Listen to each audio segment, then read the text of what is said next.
In the 25th year of our exile, at the beginning of the year, on the 10th of the month, in the 14th year after the fall of the city, on that very day the hand of the Lord was on me, and he took me there. In visions of God, he took me to the land of Israel and set me on a very high mountain, on whose south side were some buildings that looked like a city. He took me there, and I saw a man whose appearance was like bronze. He was standing in the gateway with a linen cord and a measuring rod in his hand. The man said to me, "Son of man, look carefully and listen closely, and pay attention to everything I'm going to show you, for that is why you have been brought here. Tell the house of Israel everything you see." I saw a wall completely surrounding the temple area. The length of the measuring rod in the man's hand was 6 long cubits, each of which was a cubit and a handbreadth. He measured the wall. It was 1 measuring rod thick and 1 rod high. Then he went to the east gate. He climbed its steps and measured the threshold of the gate. It was 1 rod deep. The alcoves for the guards were 1 rod long and 1 rod wide, and the projecting walls between the alcoves were 5 cubits thick. And the threshold of the gate next to the portico facing the temple was 1 rod deep. Then he measured the portico of the gateway. It was 8 cubits deep, and its jambs were 2 cubits thick. The portico of the gateway faced the temple. Inside the east gate were 3 alcoves on each side. The 3 had the same measurements, and the faces of the projecting walls on each side had the same measurements. Then he measured the width of the entrance of the gateway. It was 10 cubits, and its length was 13 cubits. In front of each alcove was a wall 1 cubit high, and the alcoves were 6 cubits square. Then he measured the gateway from the top of the rear wall of one alcove to the top of the opposite one. The distance was 25 cubits from one parapet opening to the opposite one. He measured along the faces of the projecting walls all around the inside of the gateway, 60 cubits. The measurement was up to the portico facing the courtyard. The distance from the entrance of the gateway to the far end of its portico was 50 cubits.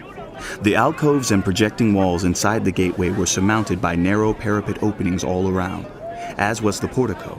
The openings all around faced inward. The faces of the projecting walls were decorated with palm trees. Then he brought me into the outer court. There I saw some rooms and a pavement that had been constructed all around the court. There were 30 rooms along the pavement. It abutted the sides of the gateways and was as wide as they were long. This was the lower pavement. Then he measured the distance from the inside of the lower gateway to the outside of the inner court. It was 100 cubits on the east side as well as on the north. Then he measured the length and width of the north gate leading into the outer court. Its alcoves, 3 on each side, its projecting walls, and its portico had the same measurements as those of the first gateway. It was 50 cubits long and 25 cubits wide. Its openings, its portico, and its palm tree decorations had the same measurements as those of the gate facing east. 7 steps led up to it, with its portico opposite them. There was a gate to the inner court facing the north gate, just as there was on the east. He measured from one gate to the opposite one. It was 100 cubits. Then he led me to the south side, and I saw the south gate. He measured its jambs and its portico, and they had the same measurements as the others. The gateway and its portico had narrow openings all around, like the openings of the others. It was 50 cubits long and 25 cubits wide. 7 steps led up to it, with its portico opposite them. It had palm tree decorations on the faces of the projecting walls on each side. The inner court also had a gate facing south, and he measured from this gate to the outer gate on the south side. It was 100 cubits. Then he brought me into the inner court through the south gate, and he measured the south gate. It had the same measurements as the others. Its alcoves, its projecting walls, and its portico had the same measurements as the others. The gateway and its portico had openings all around. It was 50 cubits long and 25 cubits wide. The porticos of the gateways around the inner court were 25 cubits wide and 5 cubits deep. Its portico faced the outer court. Palm trees decorated its jambs, and 8 steps led up to it. Then he brought me to the inner court on the east side, and he measured the gateway. It had the same measurements as the others. Its alcoves, its projecting walls, and its portico had the same measurements as the others. The gateway and its portico had openings all around. It was 50 cubits long and 25 cubits wide. Its portico faced the outer court. Palm trees decorated the jambs on either side, and 8 steps led up to it. Then he brought me to the north gate and measured it. It had the same measurements as the others, as did its alcoves, its projecting walls, and its portico, and it had openings all around. It was 50 cubits long and 25 cubits wide. Its portico faced the outer court. Palm trees decorated the jambs on either side, and 8 steps led up to it. A room with a doorway was by the portico in each of the inner gateways where the burnt offerings were washed. In the portico of the gateway were 2 tables on each side, on which the burnt offerings, sin offerings, and guilt offerings were slaughtered. By the outside wall of the portico of the gateway, near the steps at the entrance of the north gateway were 2 tables, and on the other side of the steps were 2 tables. So there were 4 tables on one side of the gateway and 4 on the other, 8 tables in all, on which the sacrifices were slaughtered.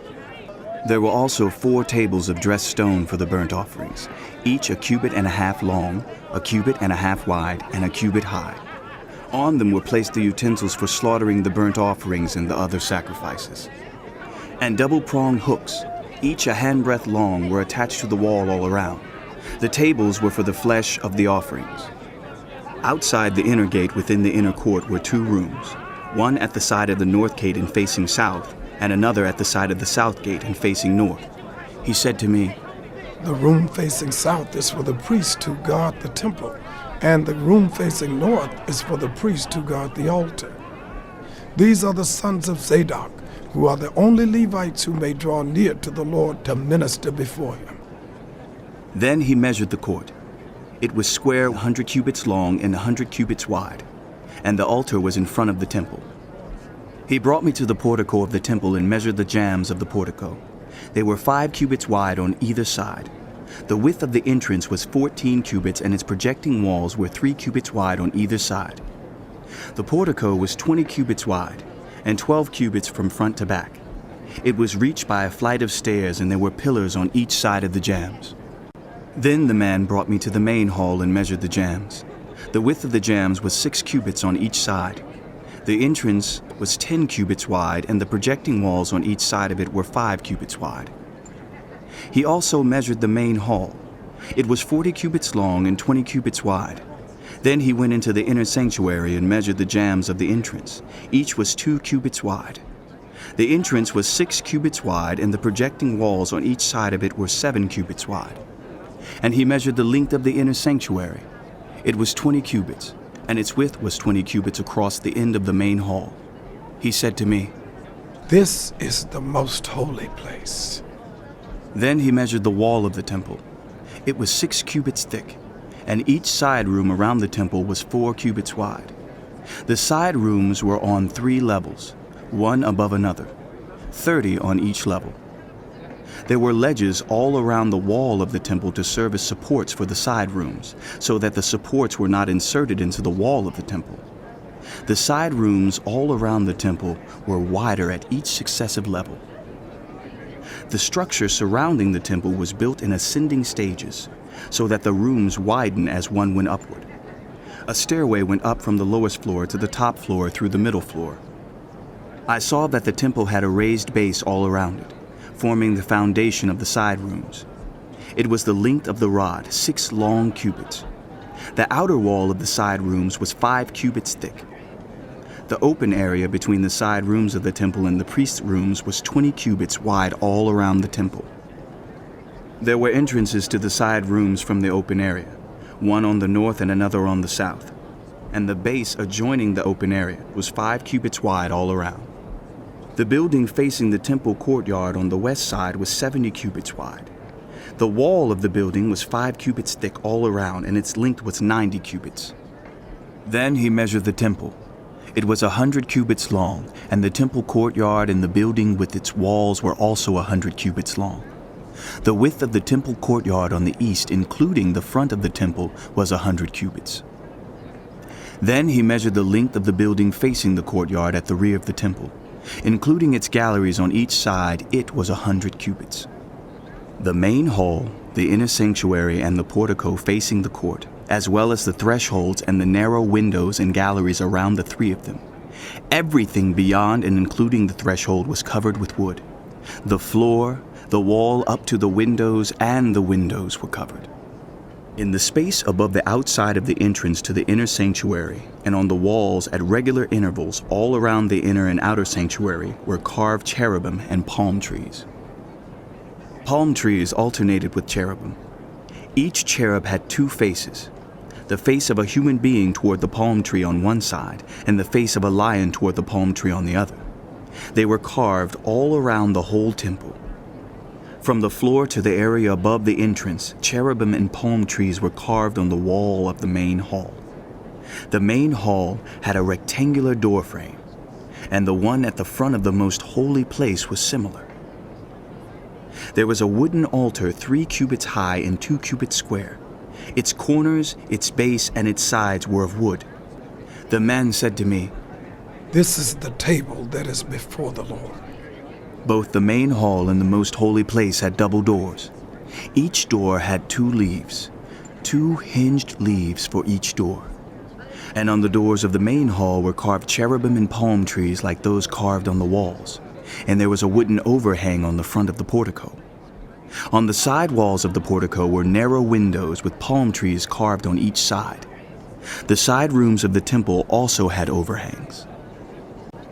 Then the man led me northward into the outer court and brought me to the rooms opposite the temple courtyard and opposite the outer wall on the north side.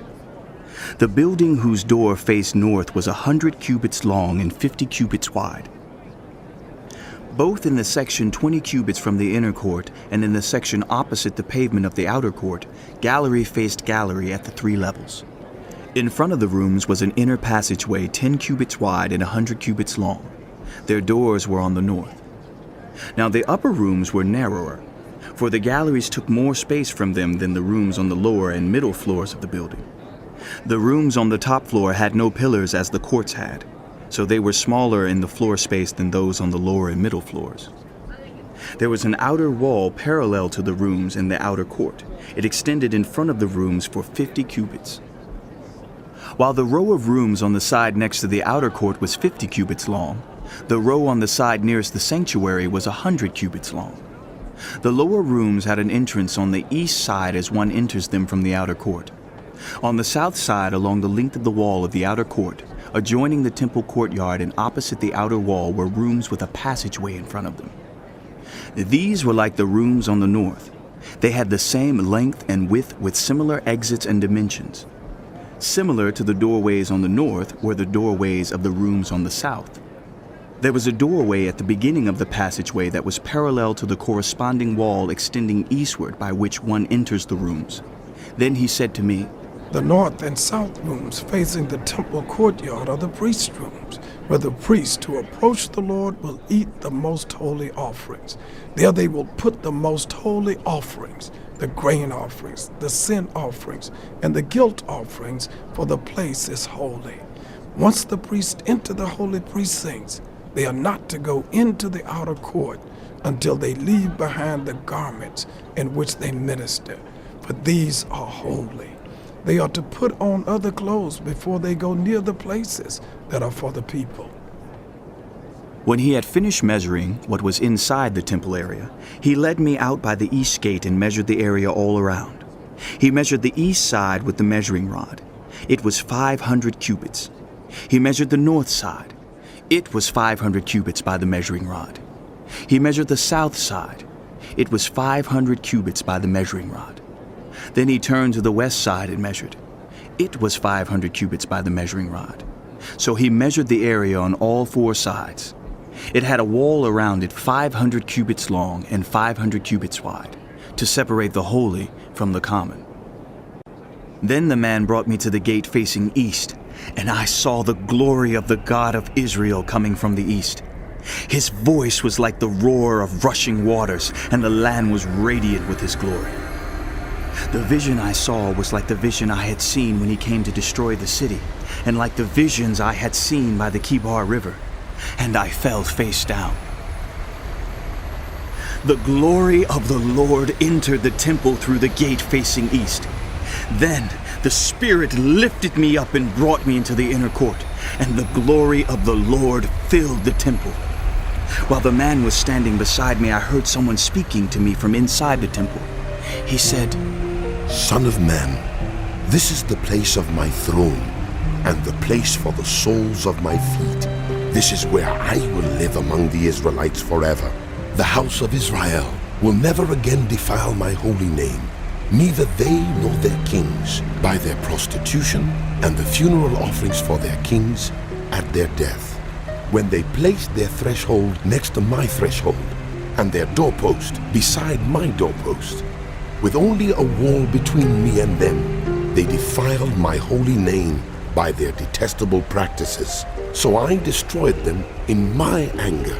Now let them put away from me their prostitution and the funeral offerings for their kings, and I will live among them forever. Son of man, describe the temple to the people of Israel, that they may be ashamed of their sins. Let them consider its perfection, and if they are ashamed of all they have done, make known to them the design of the temple, its arrangement, its exits and entrances, its whole design, and all its regulations and laws. Write these down before them, so that they may be faithful to its design and follow all its regulations. This is the law of the temple. All the surrounding area on top of the mountain will be most holy. Such is the law of the temple. These are the measurements of the altar in long cubits, that cubit being a cubit and a handbreadth.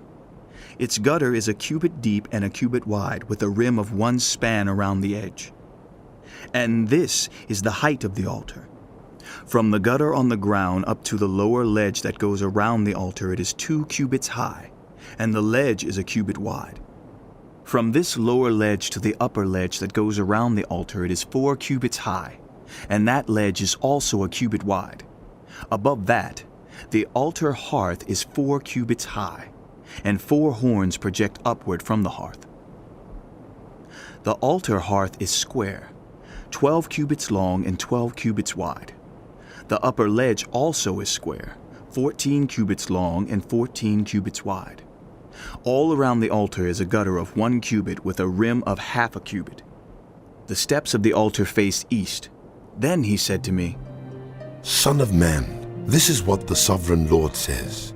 These will be the regulations for sacrificing burnt offerings and splashing blood against the altar when it is built. You are to give a young bull as a sin offering to the Levitical priests of the family of Zadok, who come near to minister before me, declares the sovereign Lord. You are to take some of its blood and put it on the 4 horns of the altar and on the 4 corners of the upper ledge and all around the rim, and so purify the altar and make atonement for it.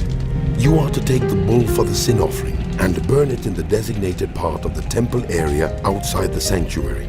On the 2nd day, you are to offer a male goat without defect for a sin offering, and the altar is to be purified as it was purified with the bull.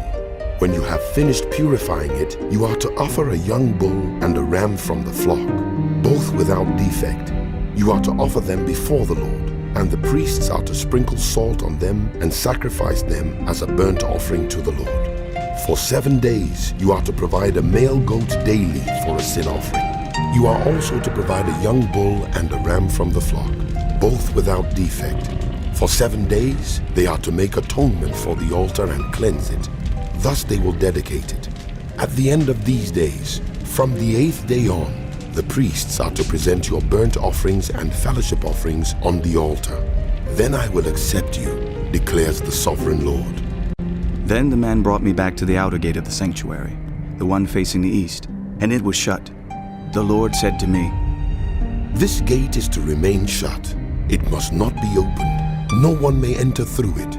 It is to remain shut because the Lord, the God of Israel, has entered through it. The prince himself is the only one who may sit inside the gateway to eat in the presence of the Lord. He is to enter by way of the portico of the gateway and go out the same way. Then the man brought me by way of the north gate to the front of the temple. I looked and saw the glory of the Lord filling the temple of the Lord, and I fell face down. The Lord said to me, Son of man, look carefully, listen closely, and give attention to everything I tell you concerning all the regulations and instructions regarding the temple of the Lord. Give attention to the entrance to the temple and all the exits of the sanctuary. Say to the rebellious house of Israel, This is what the sovereign Lord says. Enough of your detestable practices, house of Israel. In addition to all your other detestable practices, you brought foreigners, uncircumcised in heart and flesh, into my sanctuary, desecrating my temple while you offered me food, fat and blood, and you broke my covenant. Instead of carrying out your duty in regard to my holy things, you put others in charge of my sanctuary. This is what the sovereign Lord says. No foreigner, uncircumcised in heart and flesh, is to enter my sanctuary, not even the foreigners who live among the Israelites. The Levites, who went far from me when Israel went astray, and who wandered from me after their idols, must bear the consequences of their sin. They may serve in my sanctuary, having charge of the gates of the temple, and serving in it. They may slaughter the burnt offerings and sacrifices for the people, and stand before the people and serve them. But because they served them in the presence of their idols, and made the house of Israel fall into sin, therefore I have sworn with uplifted hand that they must bear the consequences of their sin, declares the sovereign Lord. They are not to come near to serve me as priests, or come near any of my holy things, or my most holy offerings. They must bear the shame of their detestable practices. And I will appoint them to guard the temple for all the work that is to be done in it. But the Levitical priests, who are descendants of Zadok, and who guarded my sanctuary when the Israelites went astray from me, are to come near to minister before me. They are to stand before me to offer sacrifices of fat and blood, declares the sovereign Lord. They alone are to enter my sanctuary. They alone are to come near my table to minister before me and serve me as guards. When they enter the gates of the inner court, they are to wear linen clothes. They must not wear any woolen garment while ministering at the gates of the inner court or inside the temple. They are to wear linen turbans on their heads and linen undergarments around their waists. They must not wear anything that makes them perspire. When they go out into the outer court, where the people are, they are to take off the clothes they have been ministering in, and are to leave them in the sacred rooms, and put on other clothes so that the people are not consecrated through contact with their garments. They must not shave their heads or let their hair grow long, but they are to keep the hair of their heads trimmed. No priest is to drink wine when he enters the inner court. They must not marry widows or divorced women. They may marry only virgins of Israelite descent or widows of priests. They are to teach my people the difference between the holy and the common, and show them how to distinguish between the unclean and the clean. In any dispute, the priests are to serve as judges and decide it according to my ordinances. They are to keep my laws and my decrees for all my appointed festivals, and they are to keep my Sabbaths holy. A priest must not defile himself by going near a dead person. However, if the dead person was his father or mother, son or daughter, brother or unmarried sister, then he may defile himself. After he is cleansed, he must wait 7 days. On the day he goes into the inner court of the sanctuary, to minister in the sanctuary, he is to offer a sin offering for himself, declares the sovereign Lord. I am to be the only inheritance the priests have. You are to give them no possession in Israel. I will be their possession. They will eat the grain offerings, the sin offerings, and the guilt offerings. And everything in Israel devoted to the Lord will belong to them.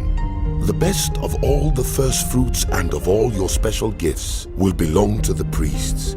You are to give them the first portion of your ground meal, so that a blessing may rest on your household. The priest must not eat anything, whether bird or animal, found dead or torn by wild animals. When you allot the land as an inheritance, you are to present to the Lord a portion of the land as a sacred district, 25,000 cubits long and 20,000 cubits wide. The entire area will be holy.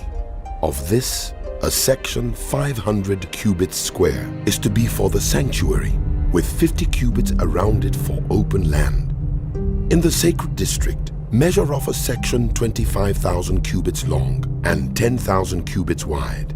In it will be the sanctuary, the most holy place. It will be the sacred portion of the land for the priests who minister in the sanctuary and who draw near to minister before the Lord. It will be a place for their houses as well as a holy place for the sanctuary. An area 25,000 cubits long and 10,000 cubits wide will belong to the Levites who serve in the temple as their possession for towns to live in. You are to give the city as its property an area 5,000 cubits wide and 25,000 cubits long, adjoining the sacred portion. It will belong to the whole house of Israel. The prince will have the land bordering each side of the area formed by the sacred district and the property of the city.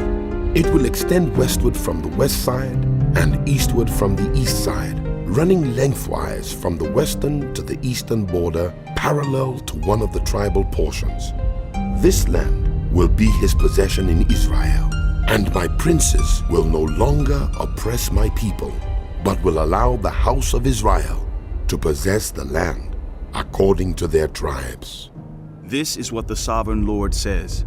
You have gone far enough, princes of Israel. Give up your violence and oppression and do what is just and right. Stop dispossessing my people, declares the sovereign Lord. You are to use accurate scales, an accurate ephah, and an accurate bath. The ephah and the bath are to be the same size, the bath containing 1/10 of a homer and the ephah 1/10 of a homer. The homer is to be the standard measure for both. The shekel is to consist of 20 gerahs. 20 shekels plus 25 shekels plus 15 shekels equals 1 mina. This is the special gift you are to offer: 1/6 of an ephah from each homer of wheat and 1/6 of an ephah from each homer of barley. The prescribed portion of olive oil measured by the bath is 1/10 of a bath from each core, which consists of 10 baths or 1 homer, for 10 baths are equivalent to a homer. Also, 1 sheep is to be taken from every flock of 200 from the well-watered pastures of Israel. These will be used for the grain offerings, burnt offerings, and fellowship offerings to make atonement for the people, declares the sovereign Lord. All of the people of the land will be required to give this special offering to the prince in Israel. It will be the duty of the prince to provide the burnt offerings, grain offerings, and drink offerings at the festivals, the new moons, and the Sabbath, at all the appointed festivals of the house of Israel. He will provide the sin offerings, grain offerings, burnt offerings, and fellowship offerings to make atonement for the house of Israel. This is what the sovereign Lord says.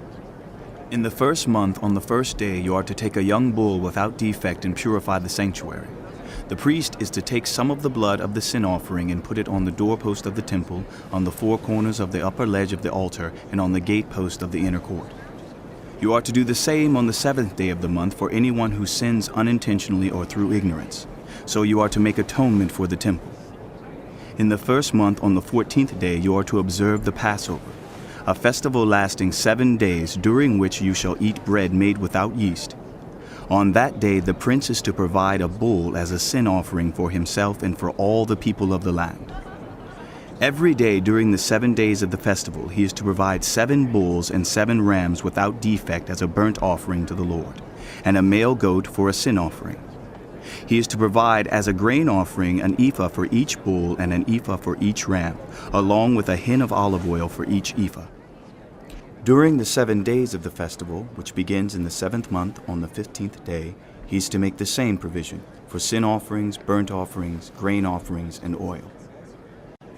This is what the sovereign Lord says. The gate of the inner court facing east is to be shut on the 6 working days, but on the Sabbath day and on the day of the new moon it is to be opened. The prince is to enter from the outside through the portico of the gateway and stand by the gatepost. The priest are to sacrifice his burnt offering and his fellowship offerings. He is to bow down in worship at the threshold of the gateway and then go out, but the gate will not be shut until evening. On the Sabbaths and new moons, the people of the land are to worship in the presence of the Lord at the entrance of that gateway. The burnt offering the prince brings to the Lord on the Sabbath day is to be 6 male lambs and a ram, all without defect. The grain offering given with the ram is to be an ephah, and the grain offering with the lambs is to be as much as he pleases, along with a hin of olive oil for each ephah. On the day of the new moon, he is to offer a young bull, 6 lambs, and a ram, all without defect. He is to provide as a grain offering 1 ephah with the bull, 1 ephah with the ram, and with the lambs as much as he wants to give, along with a hin of oil for each ephah. When the prince enters, he is to go in through the portico of the gateway, and he is to come out the same way. When the people of the land come before the Lord at the appointed festivals, whoever enters by the north gate to worship is to go out the south gate, and whoever enters by the south gate is to go out the north gate. No one is to return through the gate by which he entered, but each is to go out the opposite gate. The prince is to be among them, going in when they go in and going out when they go out. At the feasts and the appointed festivals, the grain offering is to be an ephah with a bull, an ephah with a ram, and with the lambs as much as he pleases, along with a hin of oil for each ephah. When the prince provides a freewill offering to the Lord, whether a burnt offering or fellowship offerings, the gate facing east is to be open for him.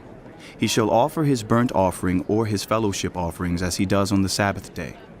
Then he shall go out, and after he has gone out, the gate will be shut.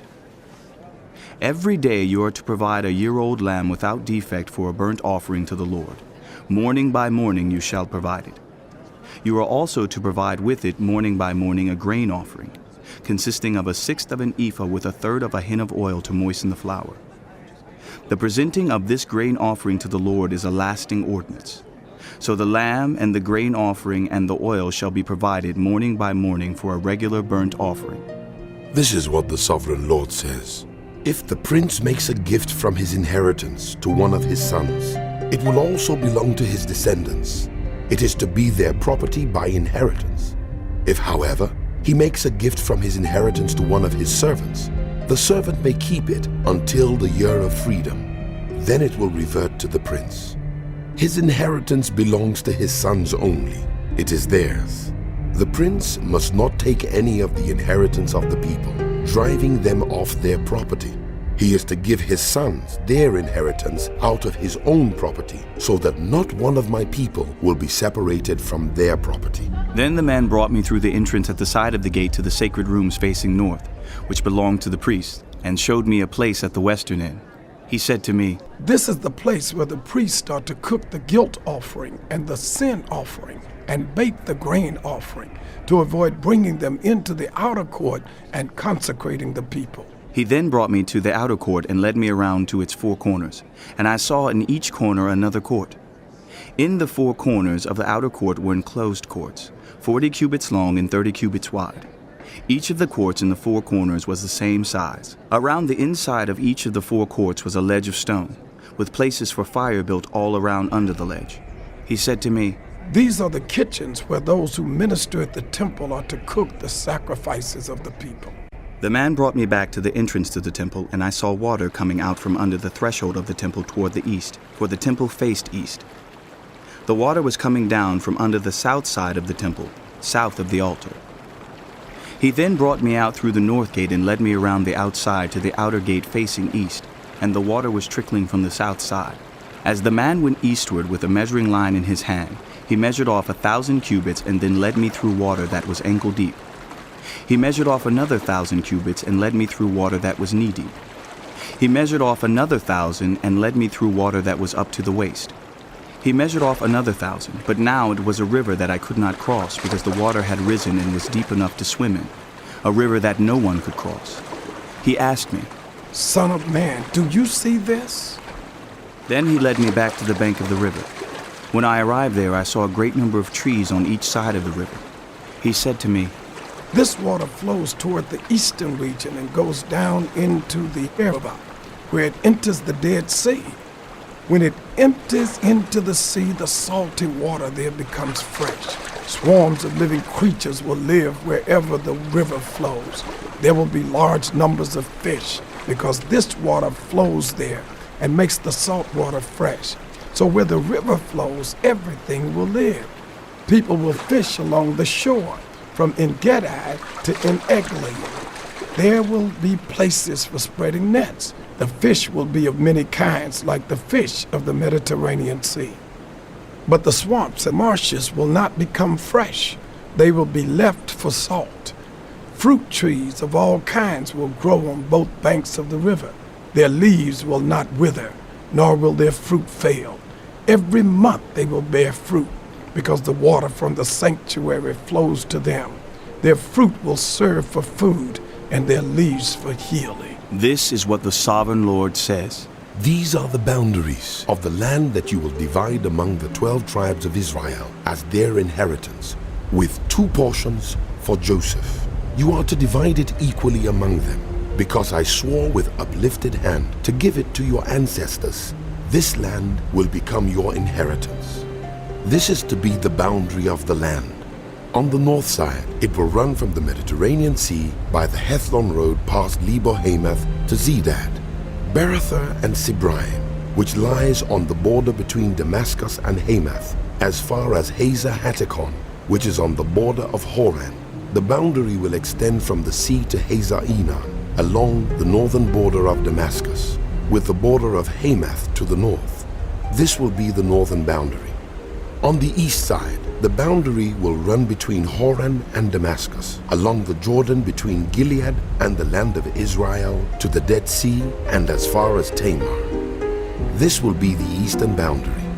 On the south side, it will run from Tamar as far as the waters of Meribah Kadesh, then along the Wadi of Egypt to the Mediterranean Sea. This will be the southern boundary. On the west side, the Mediterranean Sea will be the boundary to a point opposite Lebo-Hamath. This will be the western boundary. You are to distribute this land among yourselves according to the tribes of Israel. You are to allot it as an inheritance for yourselves and for the foreigners residing among you and who have children. You are to consider them as native-born Israelites. Along with you, they are to be allotted an inheritance among the tribes of Israel. In whatever tribe foreigners reside, there you are to give them their inheritance, declares the sovereign Lord. These are the tribes listed by name. At the northern frontier, Dan will have 1 portion. It will follow the Hethlon road to Lebo-Hamath. Hazar Enan and the northern border of Damascus next to Hamath will be part of its border from the east side to the west side. Asher will have 1 portion. It will border the territory of Dan from east to west. Naphtali will have 1 portion. It will border the territory of Asher from east to west. Manasseh will have 1 portion. It will border the territory of Naphtali from east to west. Ephraim will have 1 portion. It will border the territory of Manasseh from east to west. Reuben will have 1 portion. It will border the territory of Ephraim from east to west. Judah will have 1 portion. It will border the territory of Reuben from east to west. Bordering the territory of Judah from east to west will be the portion you are to present as a special gift. It will be 25,000 cubits wide, and its length from east to west will equal 1 of the tribal portions. The sanctuary will be in the center of it. The special portion you are to offer to the Lord will be 25,000 cubits long and 10,000 cubits wide. This will be the sacred portion for the priest.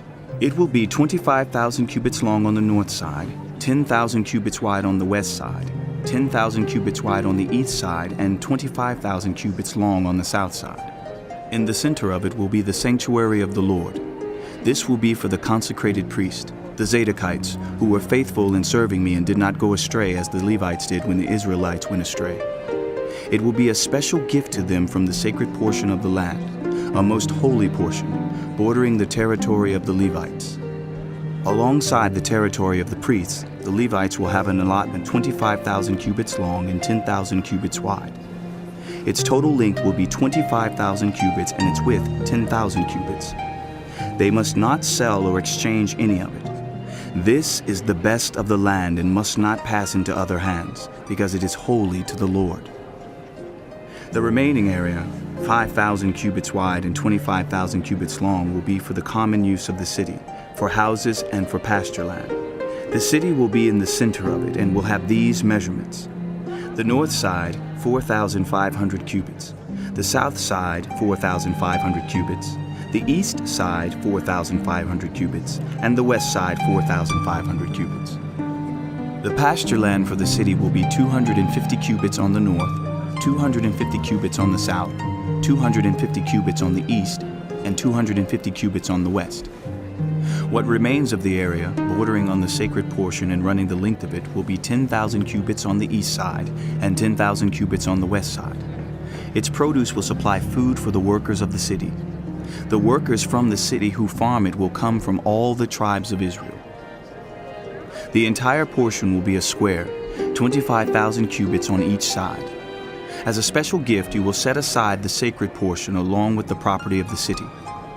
What remains on both sides of the area formed by the sacred portion and the property of the city will belong to the prince. It will extend eastward from the 25,000 cubits of the sacred portion to the eastern border, and westward from the 25,000 cubits to the western border. Both these areas running the length of the tribal portions will belong to the prince, and the sacred portion with the temple sanctuary will be in the center of them. So the property of the Levites and the property of the city will lie in the center of the area that belongs to the prince. The area belonging to the prince will lie between the border of Judah and the border of Benjamin. As for the rest of the tribes, Benjamin will have one portion. It will extend from the east side to the west side. Simeon will have one portion. It will border the territory of Benjamin from east to west. Issachar will have one portion. It will border the territory of Simeon from east to west. Zebulun will have one portion. It will border the territory of Issachar from east to west. Gad will have one portion. It will border the territory of Zebulun from east to west. The southern boundary of Gad will run south from Tamar to the waters of Meribah Kadesh, then along the Wadi of Egypt to the Mediterranean Sea. This is the land you are to allot as an inheritance to the tribes of Israel, and these will be their portions, declares the sovereign Lord. These will be the exits of the city. Beginning on the north side, which is 4,500 cubits long, the gates of the city will be named after the tribes of Israel. The 3 gates on the north side will be the gate of Reuben, the gate of Judah, and the gate of Levi. On the east side, which is 4,500 cubits long, will be 3 gates: the gate of Joseph, the gate of Benjamin, and the gate of Dan. On the south side, which measures 4,500 cubits, will be 3 gates: the gate of Simeon, the gate of Issachar, and the gate of Zebulun.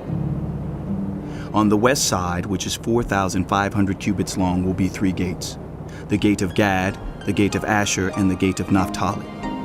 The distance all around will be 18,000 cubits. and the name of the city from that time on will be, The Lord